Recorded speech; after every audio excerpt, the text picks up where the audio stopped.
Joining us in studio right now is Carolyn Egan, spokesperson with the Ontario Coalition for Abortion and the Abortion Rights Coalition of Canada. And in Ottawa, we have Andrea Mrozek, Manager of Research and Communications at the Institute of Marriage and Family Canada. She'll be joining us as well. But Carolyn, let's start with you, and I just want to get a sense from you.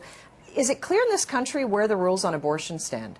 I think it's quite clear. The Canadian Medical Association has clear regulation for physicians, and I think we've seen actually the rate of abortion going down over the last number of years because of more information and education on birth control. So I don't think it's an issue.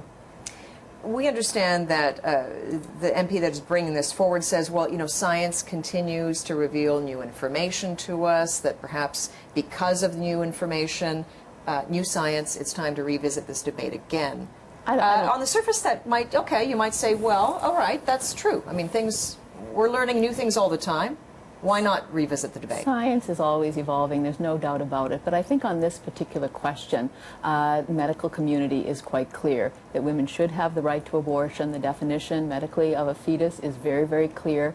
And the whole question of late abortions rarely ever happens in this country unless there's severe fetal deformity and there's an issue for the mother's life. So is there any harm in revisiting this issue again, as you see it? Well, I think we have to look clearly what's happening here. The intent is to reopen the abortion debate. The intent in the long run is to outlaw abortion. And is that clear that that's the intent? Why do you say that? I think there's no doubt. If you look at the history of the member who's putting it forward, he's been anti-choice for his whole political career.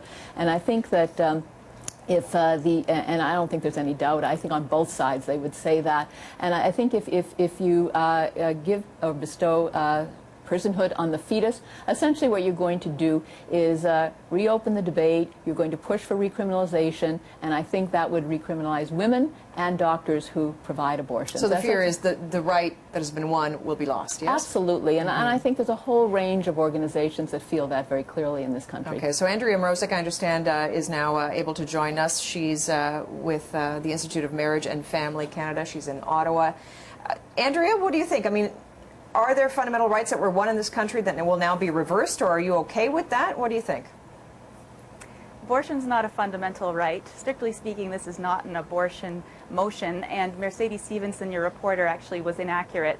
This is not a bill, it's a motion. Yes. So there's no legislative repercussions, there's no legal ramifications outside of this. I have a hard time with my opponents on this suggesting that there are issues that we should not talk about, especially given that there are no legal ramifications to this motion. This is an opportunity for freedom of speech to reign. This is an opportunity for there to be more information. And those who oppose me on this idea that abortion is not a right, they have nothing to fear as a result, because there's just going to be greater information in the public. I think that women and men across this country can cope with that. Okay, and what is the new information that merits another conversation on this issue as far as you see it?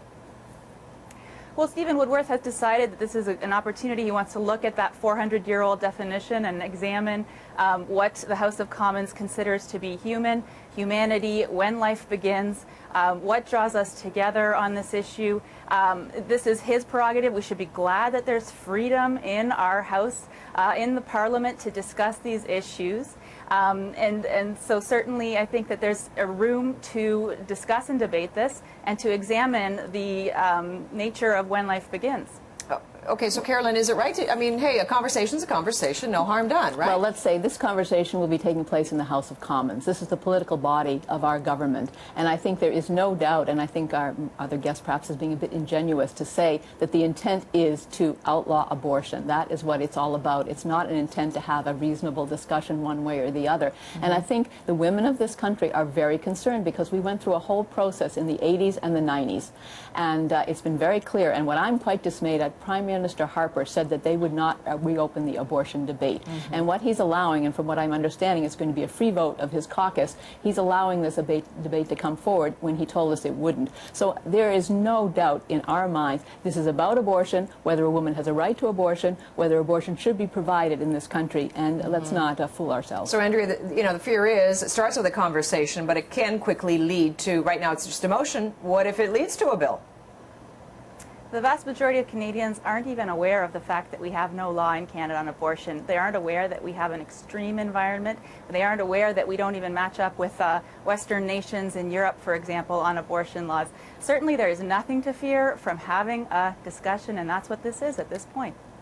This is an issue that is very near and dear to the hearts of the majority of Canadian women. And I think that we have to be very, very clear that the intent of those who are raising this motion is to outlaw abortion in this country. And we know if it's outlawed, we're going to go back to a situation where women will die from illegal abortions. Anywhere in the world where there are illegal abortions, you see the death rates just go up and up and up. And so let's be clear on what this is about. This is not the Tea Party. This is not the United States. We are in a situation where real rights that women have struggled for decades are at risk here, and I think that we better be very clear what we're talking about when this debate takes place.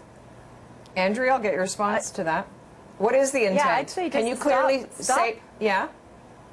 I personally think that we ought to stop with the fear-mongering, and certainly Carolyn should be prepared to stand up and defend her views vociferously. I stand up for freedom of speech on this issue. I happen to not believe that abortion is a right. I think that there are a lot of women across this country who feel a deep sense of ambivalence around our lack of protection, particularly in the third trimester.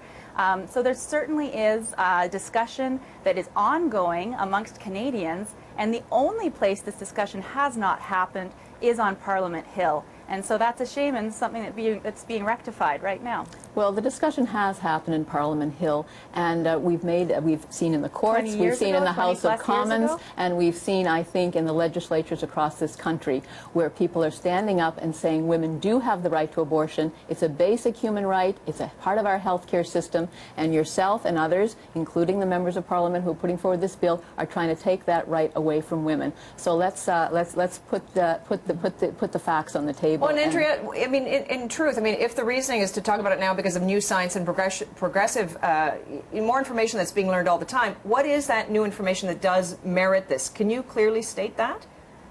Well, I think that this is something that's more political than the idea that there was new information that came out last week, for example. Stephen Woodworth had the opportunity to put forward a motion. These things come up in a certain order on Parliament Hill, so it's clear to me that he has chosen that this will be his motion. He got the opportunity to put it forward right now, and that presents the opportunity for debate. Certainly medical textbooks across the country have been teaching medical students for years that life is a continuum that begins at conception and that we divide it into a prenatal and a postnatal phase.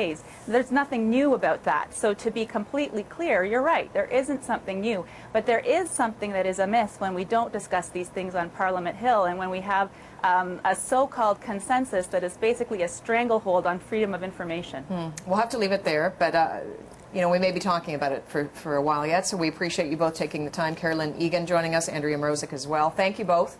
Thank you. Thank you very much. You.